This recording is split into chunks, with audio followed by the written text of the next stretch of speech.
Juda ham zo'r holatda bo'lgan Kia Carnival haydovchi avtomobilini avto salonimizga sotuvga olib kelib qo'yganmiz. Mashina 2022-yilda ishlab chiqarilgan, bosib o'tgan masofasi bor yo'q 37 ming kilometr bo'ladi. Kraskalari top-toza, 3,5 litrli atmosferli dvigatel bilan jihozlangan. Avtomobilimizning komplektatsiyasiga keladigan bo'lsak, zavodskiy paroglariga ega, eshiklarimiz elektron ochiladi va yopiladi. Salon qismiga keladigan bo'lsak, salonimiz juda ham qulay qilib ishlangan. Chiqishingizga va tushishingizga juda ham qulay. O'rtada monitorlarimiz orqa yo'lovchilarimiz uchun zonali iqlim nazorati bilan jihozlangan va orqa yo'lovchilarimiz uchun stakanliklarimiz isitadi va sovutadi. Oldi salon qismiga o'tadigan bo'lsak, oldi o'rindiqlarimizda o'rindiqlar xotirasi mavjud.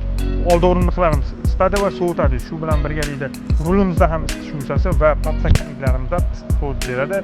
Telefoningiz uchun simsiz quvvat olish tizimi va 360 gradus kameralar bilan jihozlangan. Eslatib o'tamiz, avtomobilimizning kraskalari top-toza, ideal holatda Michelin balonladi. Mashinamizning narxi $45,000. Bundan da zo'r markalarni o'tkaza olmaslik uchun bizning Instagram sahifamizga obuna bo'linglar. Barchalarni turib kutib qolamiz.